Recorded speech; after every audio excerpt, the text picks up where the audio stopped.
Shri Brajlal. Shri Brajlal. Nothing else will go on record. Shri Brajlal. धन्यवाद सभापति महोदय। आज एक ऐतिहासिक दिन है महोदय। यशस्वी प्रधानमंत्री नरेंद्र मोदी जी ने लाल किले के प्राचीर से पंच प्रण बताया था देशवासियों को, और उसमें एक पंच प्रण है कि गुलामी की सभी निशानियों को मिटाना, और वो दिन महोदय आज आ गया है। आज अंग्रेजों के बनाए गए कानून, उनकी पार्लियामेंट द्वारा पास कानून आज समाप्त होंगे और उनकी जगह भारतीय न्याय संहिता 2223, भारतीय नागरिक सुरक्षा अधिनियम 2223 और भारतीय साक्ष्य अधिनियम 2023 उसकी स्थान लेगी। महोदय, मैं थोड़ा उसके इतिहास के बारे में जानना चाहूँगा।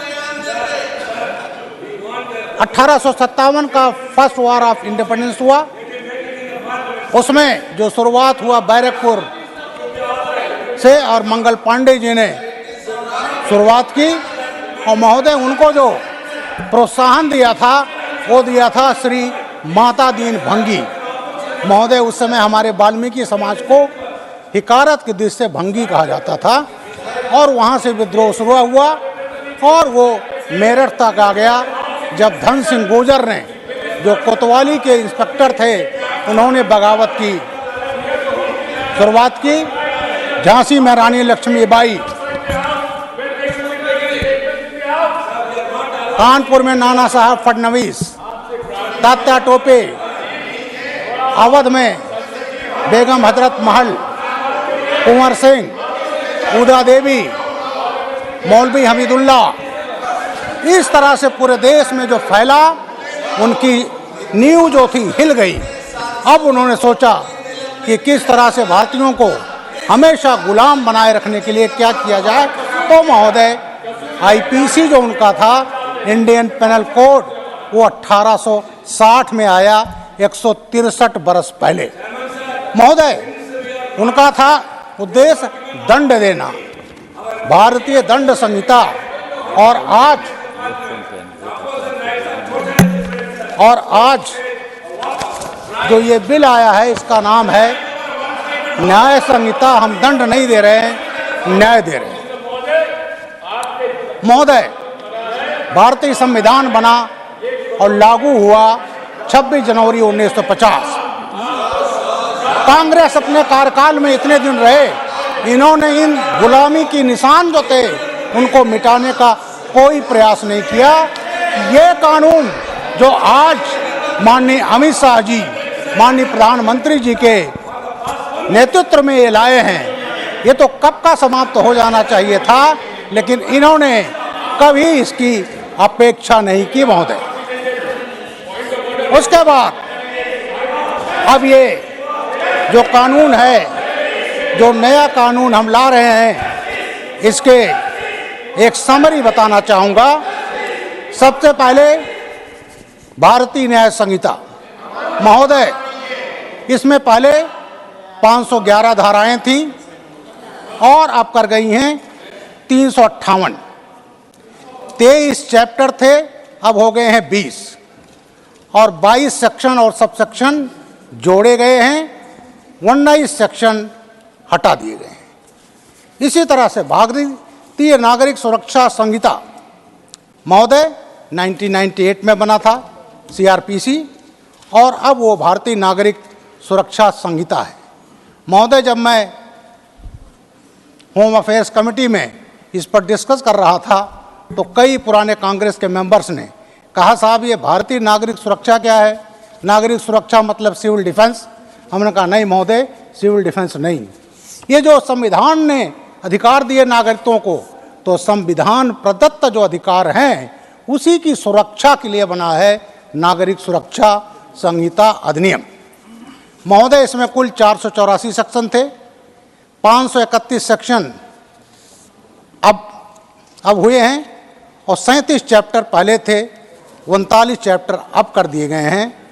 इसमें 39 सबसेक्शन क्लॉजेज, 40 प्रोविजोज, 4 एक्सप्लेनेशन जोड़े गए हैं और 177 सेक्शन को मॉडिफाई किया गया है।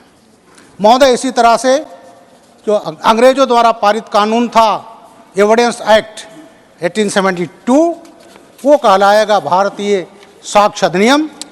उसमें 167 सेक्शन थे और महोदय अब उसमें 170 सेक्शन हैं, 2 सेक्शन, 6 सब सेक्शन और एक शेड्यूल उसमें ऐड किया गया है। अब महोदय मैं सबसे पहले आता हूँ भारतीय न्याय संहिता। महोदय, अंग्रेजों ने जो कानून बनाया, सबसे पहले उन्होंने उन धाराओं को रखा जैसे सरकारी अधिकारियों से विवाद, उन्होंने जोड़ा क्वाइन को गलत तरीके से बनाना, इस टाइप की चीज़ें उन्होंने जोड़ा।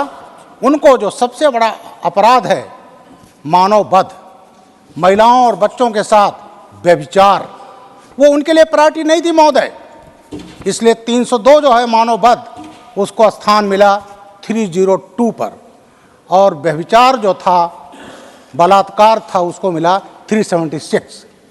महोदय, जो महोदय ये कानून आया न्याय संहिता, ये सबसे पहला चैप्टर जो है वो महिलाओं और बच्चों की सुरक्षा से संबंधित है। उनके विरुद्ध जो अपराध हो रहे हैं उसको रोकने, और हम उसको न्याय देना कहेंगे, क्योंकि सजा तो अंग्रेजों की शब्दावली थी। इसमें जो लाया गया है एक शब्द गैंग रेप। अगर 18 साल से कम महिला बच्चे के साथ गैंग रेप होता है, इसमें फांसी तक की सजा का प्रावधान दिया गया महोदय। इसके अलावा अगर गैंग रेप होता है और किसी महिला जो 18 साल से ऊपर हैं, तो उसमें आजम कारावास और 20 साल तक की सजा है। महोदय, एक महत्वपूर्ण शब्द जोड़ा गया है आतंकवाद। हमें इस बात का अफसोस है कि हमारे अपोजिशन के मित्र यहाँ पर नहीं हैं। आतंकवाद आज ये खाली देश के नहीं, पूरे विश्व की समस्या है, और हमारे प्रधानमंत्री जी विभिन्न मंचों से इसको हमेशा उठाते रहे हैं कि इस पर जीरो टॉलरेंस की नीति होनी चाहिए। महोदय, 1985 में बना था टाडा अधिनियम। ये था जब पंजाब में आतंकवाद फैल चुका था, हमारे एक प्रधानमंत्री जी की हत्या हो चुकी थी, और टाडा का हम लोगों ने, तब भी मैं सेवा में था, यंग एसपी, और हम लोगों ने इसका प्रयोग किया, और उस समय टेररिज्म को रोकने में बहुत बड़ा ये फायदेमंद रहा। महोदय, ये टाडा 1985 में कांग्रेस ने विड्रॉ कर लिया, रिपील कर दिया, जब इसकी हमें ज़रूरत थी। क्या ज़रूरत थी? 90 में कश्मीरी पंडितों, सिखों, हिंदुओं पर अत्याचार हो रहा था, नरसंहार हो रहा था, पलायन हो रहा था, कश्मीर में आतंकवाद पीक पर था। तब कांग्रेस पार्टी ने 1995 में अपनी तुष्टीकरण की नीति के तहत इस कानून को वापस ले लिया टाडा। महोदय, उसके बाद आता है माननीय अटल बिहारी वाजपेयी जी होते प्रधानमंत्री। 2002 में पोटा लाया गया, प्रिवेंशन ऑफ टेररिज्म एक्ट। किस संबंध में लाया था महोदय? अभी हम लोगों ने 13 दिसंबर को शहीदों को दिया है, मैंने श्रद्धांजलि दिया है, जब पार्लियामेंट अटैक हुआ था और उन्होंने अपनी बलिदान देकर पार्लियामेंट की सुरक्षा किया था, सदस्यों की सुरक्षा किया था। उसके बाद जब लाया गया, ये हमारे विपक्षी उसको लाने के पक्ष में नहीं थे और राज्यसभा में वो बिल गिर गया था।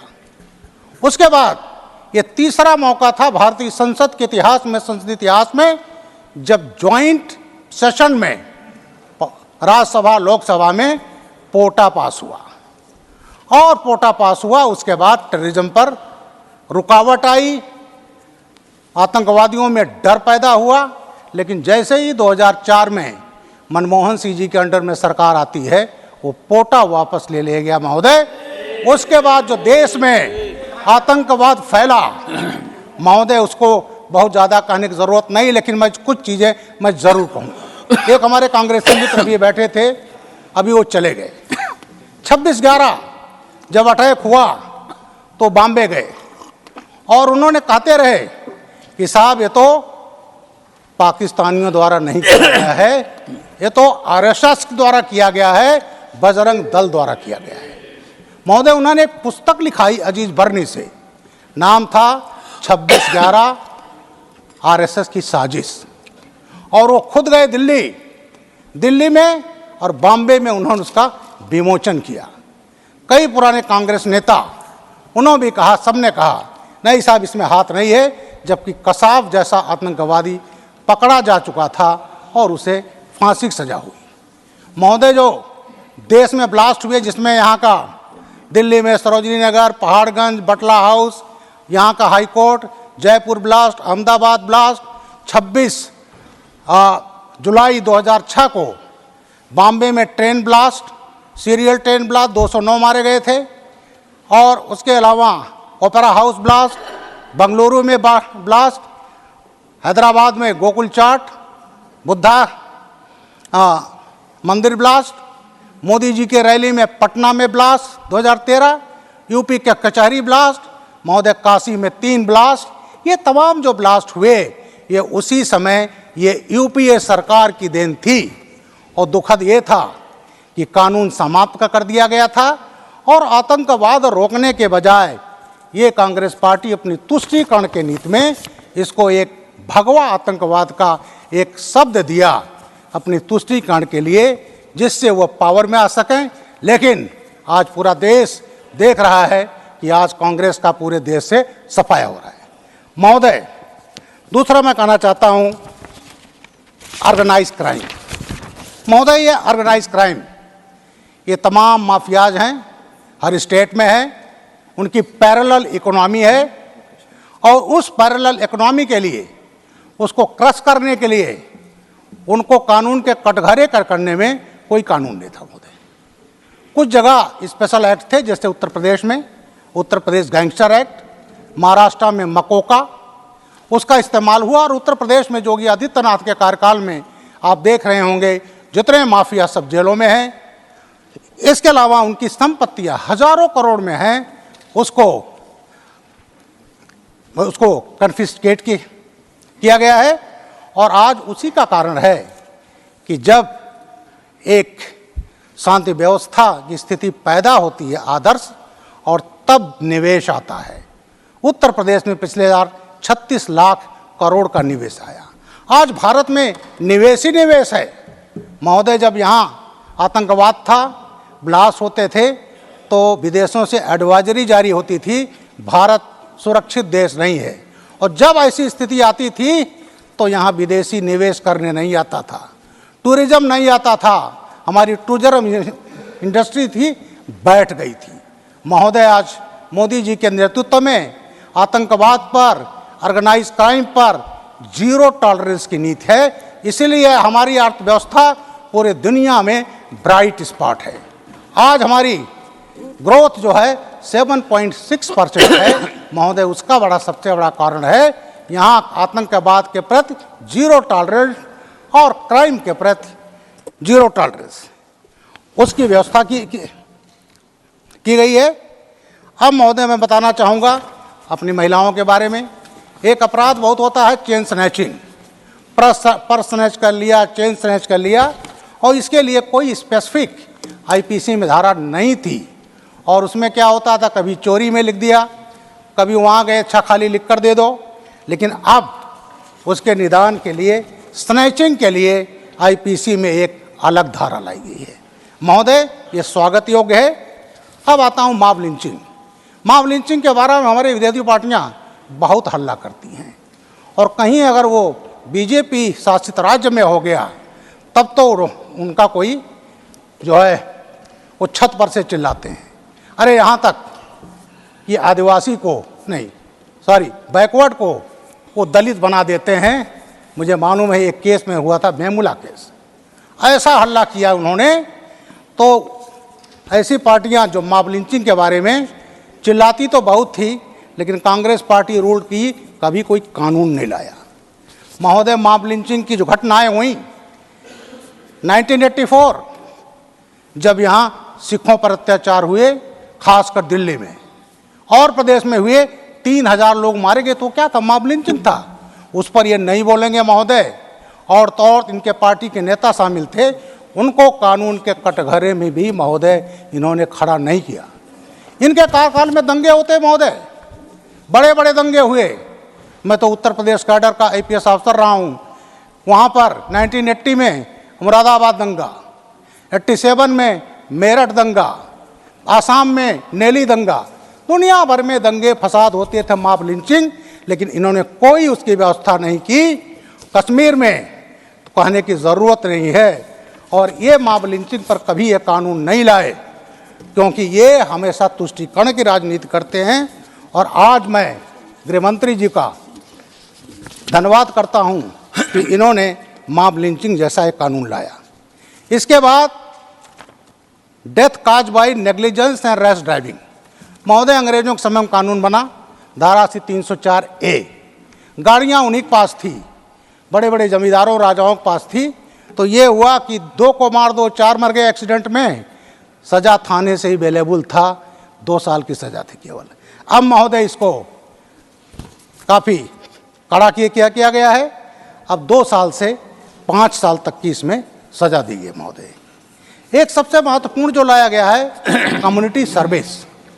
तमाम जेलों में हमारे जो कैदी हैं, जो ज़्यादातर गरीब घरों के होते हैं, छोटे छोटे अपराधों में बंद हैं, उनके पास जमानत का पैसा नहीं होता। और आज महोदय ये जो लाया गया है कम्युनिटी सर्विस, अब उनको सज़ा के तौर पर कम्युनिटी सर्विस का दंड के रूप में कहिए या न्याय के रूप में, अब वो कम्युनिटी सर्विस करेंगे। आप स्कूलों में मालीगिरी का करा लीजिए, चौकीदारी करा लीजिए, वो राज्य सरकारें डिफाइन करेंगी कम्युनिटी सर्विस। ये लाया गया। लूनाटिक शब्द था, एक बड़ा डेरोगेटरी वर्ड था, उसकी जगह पर मेंटल इलनेस लाया गया महोदय। और सबसे बड़ा महत्वपूर्ण महोदय, ये हमारे विरोधी कभी जब बात आती है भारत की सॉवरेनिटी, इंटीग्रिटी, इस चीज़ पर आती है, सिक्योरिटी पर आती है, जो सीधे टेररिज्म और तमाम चीज़ों से जुड़ी होती है, तो हमेशा ये इनका हाथ पीछे हो जाता है। और महोदय सुप्रीम कोर्ट के आदेश से वो ख़त्म हुआ, जिसको हम राजद्रोह कहते हैं, और ये इसमें व्यक्ति प्रधान होता था। और महोदय अब हम लाए हैं देशद्रोह। देश की इंटीग्रिटी, सॉवरेनिटी, सिक्योरिटी से कोई समझौता नहीं हो सकता महोदय। और इसके लिए मैं अपने गृह मंत्री और प्रधानमंत्री जी को मैं बधाई देना चाहूँगा। इसमें मृत्युदंड तक की व्यवस्था की गई है महोदय। ये कुछ चीज़ें थी सैलिएंट पॉइंट जो मैंने भारतीय न्याय संहिता के बारे में बताया। और अब मैं बताना चाहूँगा जो भारतीय नागरिक सुरक्षा संहिता है, जिसको अंग्रेज़ों ने क्रिमिनल प्रोसीजर कोड का नाम दिया था महोदय। उसकी कितनी धाराएं बदली गई, कितनी जोड़ी गई है, मैं पहले उसको बता चुका हूँ। इसमें एक महत्वपूर्ण चीज़ जोड़ी गई महोदय। एक नागरिक को बड़ी दिक्कत होती है FIR लिखाने की। लोग कहते हैं मेरी FIR नहीं लिखी जा रही है, और कहीं डिस्प्यूट हो गया जुरिडिक्शन का। आप प्रदेशों की बात जानिए, 2 प्रदेशों के बीच की, इवन जिलों में, तो उसको दौड़ना पड़ता था वो FIR कहाँ लिखा है महोदय। पहली बार आज इस नागरिक सुरक्षा संहिता में प्रोविज़न किया गया 0 FIR, घटना कहीं भी लिखा सकते हैं और 24 घंटे में वो FIR संबंधित थाने पर पहुंच जाएगा और उसका इन्वेस्टिगेशन देगा।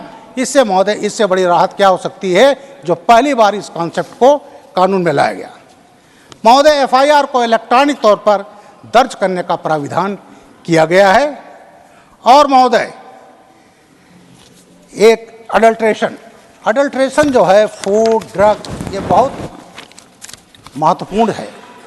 आज हम जो दूध पीते हैं या हम कोई सब्जी खाते हैं, हमें ये नहीं मालूम होता कि ये अडल्ट्रेटेड है कि नहीं है, लेकिन उसको बहुत कम महत्व दिया जाता था। उसमें मैक्सिमम सज़ा थी 6 महीने की। अब 6 महीने की मैक्सिमम है तो कोर्ट उसको महीने भर की दे दे, कुछ फाइन दे दे, लेकिन अब इसको कड़ा बनाया गया है। और इसमें महोदय जो 6 महीने का मैक्सिमम था उसको मिनिमम कर दिया है, मिनिमम 6 मंथ, और उसके बाद उसका जो अपराध है उसके अनुसार बढ़ाया जा सकता है। जुर्माना 25,000 तक इसमें कर दिया गया महोदय। एक सबसे बड़ा होता है जो पुलिस पर आरोप लगता है, सर्च और सीजर, कि साहब ये ट्रांसपेरेंट नहीं है, पुलिस ने इतना दिखाया, अपने पास रख लिया। अब जितने भी महोदय सर्च और सीजर कुर्की होगा, उस सब की वीडियोग्राफी का प्रोविजन किया गया है महोदय। ट्रांसपेरेंट है, कोई आदमी अब ये आरोप नहीं लगा सकता। तो ये ट्रांसपेरेंसी के लिए जो ये लाया गया वो बहुत बड़ा स्टेप है। उसके बाद महोदय एक सबसे बड़ा होता है फॉरेंसिक साइंस का इस्तेमाल। अभी हमारे यहाँ कन्विक्शन रेट बहुत कम है, और जब तक पुलिस जाती है सीन डिस्टर्ब हो जाता है, हम वहाँ से फिंगरप्रिंट उठाते हैं और भेजते हैं, तब तक तमाम चीज़ें बदलाव हो जाता है। अब महोदय जहाँ 7 बरस से ज़्यादा की सज़ा होगी, वहाँ फॉरेंसिक टीम का जाना मस्ट है। ये इस कानून में प्रोविज़न सभापति महोदय किया गया है, और इसके लिए हर जिलों में फॉरेंसिक लैब की वैन चलेगी। इसके लिए 2000 करोड़ की व्यवस्था की गई है। सभापति महोदय, नेशनल फॉरेंसिक साइंस यूनिवर्सिटी है और 7 स्टेट यूनिवर्सिटीज़ खोली गई हैं, 2 ट्रेनिंग सेंटर हैं महोदय। इसमें 35,000 साइंटिस्ट और फॉरेंसिक एक्सपर्ट्स ट्रेंड होंगे, और कुछ ही वर्षों में महोदय हम पूरे देश में फॉरेंसिक के एक्सपर्ट पहुंचा देंगे, और वो वैन पहुंचेगी, जांच होगी और कोर्ट में जाएगा, डिजिटल तरीके से जाएगा, और कन्विक्शन रेट हमारा जो लक्ष्य है, जो हमारे गृह मंत्री जी ने रखा है 90%, उसको हम ज़रूर प्राप्त करेंगे महोदय। दूसरा आता है महत्वपूर्ण केसेज में जांच डिप्टी एसपी या उससे उच्च अधिकारी को दी जा सकी है, इसका प्रोविजन किया गया। एक महत्वपूर्ण होता है इन्वेस्टिगेशन में डिले। अब एफआईआर कायम हुआ तो 90 दिन में चार्जशीट लगाना अनिवार्य किया गया है, और यदि किसी कारण 90 दिन में चार्जशीट नहीं लगाई जाती तो कोर्ट के आदेश से उसमें 90 दिन और बढ़ाया जा सकता है, लेकिन 180 दिन में चार्जशीट लगना अनिवार्य है सभापति महोदय। इसके अलावा जब पुलिस चार्जशीट भेजती थी कोर्ट में, पड़ा हुआ है, चार्ज फ्रेम नहीं हो रहा है, लेकिन अब महोदय जब चार्जशीट चली गई तो कोर्ट के लिए अनिवार्य होगा 120 दिन में चार्ज फ्रेम करें और उसका ट्रायल शुरू। ट्रायल जब शुरू होता था तो ज़्यादातर जो डिफेंस के वकील होते थे उनकी तबीयत खराब हो जाती थी महोदय। 2-2 दर्जन 3-3 दर्जन एडजमेंट लिए जाते थे, और वो पीरियड ऐसा होता था जो दबंग होता था, माफिया होता था, वो जो है गवाह तोड़ लेता था, धमका लेता था, विन वॉर कर लेता था। और अब जो प्रोविज़न आया है कि 2 से ज़्यादा स्थगन आदेश अर्जेंटमेंट नहीं लिया जा सकता, इसलिए ट्रायल में तेजी आएगी और पीड़ित को न्याय मिलेगा महोदय।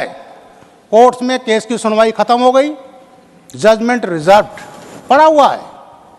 अब जो प्रोविज़न किया गया है अदालत के लिए, न्यायालय के लिए, कि जब सुनवाई खत्म हुई तो 30 दिन के अंदर जजमेंट देना होगा महोदय। इससे आप देखेंगे कि एक तो जो न्यायालय में मुकदमे का भार कम होगा, क्योंकि हम समरी ट्रायल लाए हैं, तमाम केसेस समरी ट्रायल में ख़त्म हो जाएंगे 40%। और अब जो हमारे न्यायालय हैं उन पर वो बोझ नहीं रहेगा, और जो जघन्य केस हैं उस पर जो उनको समय दे सकेंगे उसका होगा। और एक जो अपेक्षा की गई और वो 100% सही होगी कि हम 3 साल में से ज़्यादा कोई भी केस न्यायालय में पेंडिंग नहीं रहेगा महोदय, और न्याय होगा। आज 20-20 साल से केसेस पड़े हैं महोदय। एक मैं केस जाऊँ, सब जानते होंगे, बेहमई केस, वो हुआ था वैलेंटाइन डे 14 फरवरी 1981 महोदय। मैं बगल के ज़िले में एडिशनल एसपी था जालौन में। उस केस में आज तक महोदय जजमेंट नहीं आया है। 38 मुलजिम थे, 38 में करीब 34 इनकाउंटर में मारे गए या मर गए, केवल 4 बचे हैं, और आज तक जजमेंट नहीं आया है। और महोदय जो उसकी मेन अभियुक्त थी वो सांसद भी बन चुकी, उनकी हत्या भी हो चुकी, लेकिन 4 बचे हैं और जो मेन मान सिंह बचा है जिनका हस्बैंड था, आज तक नहीं हुआ। एक पार्टी ने माननीय बनाया उन्हें, और महोदय न्यायालय से जो पुलिस की केस डायरी गायब कर दी गई। अब वहाँ पर फोटोकॉपी तो है, लेकिन जज साहब हिम्मत नहीं कर पा रहे हैं, तो आज 40 वर्ष से ऊपर समय हो गया महोदय। तो ये स्थिति आज जो नया कानून आ रहा है उसमें अब ये नहीं होगा। गवाहों की सुरक्षा का प्राविधान किया गया महोदय। दूसरा, हमारे थाने जो केस प्रॉपर्टी पकड़ी जाती थी, गाड़ी पकड़ी जाती थी, एक्सीडेंट में गाड़ी टूट गई, तो हमारे थाने जंक यार्ड बन जाते थे महोदय, और उसके डिस्पोजल की सुविधा नहीं थी, क्योंकि जब तक कोर्ट में केस चल रहा है, अपील में है, तब तक उसका डिस्पोजल नहीं हो सकता महोदय। अब जो किया गया है कि वो जो प्रॉपर्टी है उसका वीडियोग्राफी होगा, डिजिटल, उससे उसको कोर्ट में दिया जाएगा, और वो प्रॉपर्टी अब ऑक्शन हो सकती है, हमारे खजाने में पैसा आएगा, और थाने जो हमारे हैं वो जो जंकयार्ड बन चुके थे इससे मुक्त होंगे महोदय। लोक सेवक के खिलाफ चार्जशीट, सीनियर अफसरों के खिलाफ मुकदमा कायम हुआ, चार्जशीट लगनी है, लेकिन गवर्नमेंट का सैंक्शन जरूरी है। जो जिनके संबंधित सरकारें होती थी तो वो सरकारें सैंक्शन नहीं देती थी महोदय, पड़ा हुआ आप लिखते रहिए। सीबीआई चार्जशीट स्तर पर पहुंच गई, राज्य सरकारें उसमें अनुमति नहीं दे रही हैं। अब किया गया है कि अगर 120 दिन में सैंक्शन नहीं मिलता तो मान लिया जाएगा it is a deemed sanction, और उस भ्रष्ट लोक सेवक के खिलाफ चार्जशीट महोदय लगाई जाती। एक महत्वपूर्ण प्रश्न हमेशा कंट्रोवर्सी रही, हथकड़ी लगाना महोदय। मैं तो खुद पुलिस अधिकारी रहा हूँ। आज तमाम होता है कि हथकड़ी ना लगाने के कारण मुलजिम एस्केप हो जाता है, और पुलिस के जो जवान होते हैं उनके खिलाफ 224 IPC का मुकदमा कायम होता था। अब महोदय इसमें हथकड़ी लगाने का प्रोविज़न इसमें किया गया है, आर्थिक अपराधों को छोड़कर जो जघन्य केस के अपराधी हैं। ये सर, मैं जल्दी से समाप्त कर रहा हूँ महोदय। और प्रोक्लेम्ड ऑफेंडर, ये बड़ा महत्वपूर्ण है महोदय। बड़े बड़े अपराधी क्राइम किए और बैठे हैं, उनका चूंकि यहाँ उपलब्ध नहीं है, उनका ट्रायल नहीं हो पाता था। अब महोदय ट्रायल इन एब्सेंसिया हो सकता है, उनको सजा दी सकती है, उनकी प्रॉपर्टीज अटैच की जा सकती है। तो ये महोदय जो प्रोविज़न लाया गया है ये बहुत ही महत्वपूर्ण है। अब थोड़ा सा समय दे दीजिए, मैं साक्ष्य अधिनियम पर कुछ बोल दूँ। तीसरा अधिनियम है महोदय भारतीय साक्ष्य अधिनियम 2023। इसमें जो है तमाम गुलामी के काल के आकार के शब्द थे। क्या थे? Parliament of UK, notification by crown representative, any dominion, colony, possession of Her Majesty or Privy Council, Her Majesty's government and possession of British Crown, all that जो कॉलोनियल वर्ड थे इसमें एविडेंस एक्ट में उस सबको निकाल दिया गया महोदय। ये गुलामी के चिन्ह जो थे ये समाप्त हो गए हैं। दूसरा महोदय सबसे महत्वपूर्ण है जो इलेक्ट्रॉनिक एविडेंस हैं। आज हर चीज़ में क्राइम होता है कहीं ना कहीं।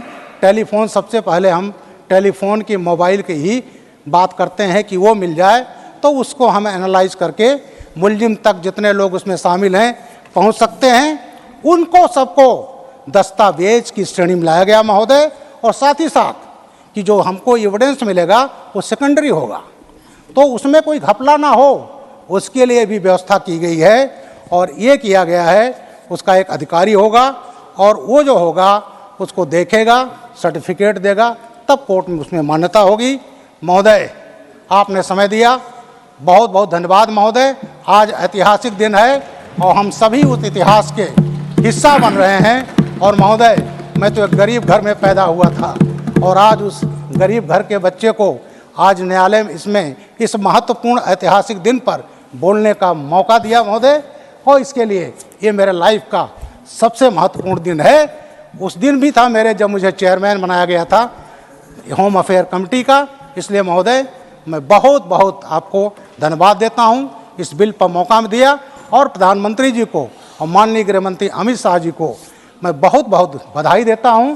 खासकर अमित शाह जी ने, जिन्होंने 4 साल इस बिल को बनवाने में 181 मीटिंग उन्होंने खुद अटेंड किया, मेहनत किया। पूरे देश के जितने विद्वान थे सभी मुख्यमंत्रियों को, सभी एमपीज को, वाइस चांसलर को, सभी यूनिवर्सिटीज़ को, सबको इन्होंने पत्र लिखे और पत्र लिखने के बाद तमाम उसके आए, उसके तो उनके कमेंट्स आए, उनके इनपुट आए और उन सबको मिला करके आपने 4 साल में बिल तैयार किया और 11 अगस्त 2023 को पेश किया और आज ये राज्यसभा से पास होकर महोदय कानून बन जाएगा। बहुत बहुत धन्यवाद। जय हिंद, जय भारत।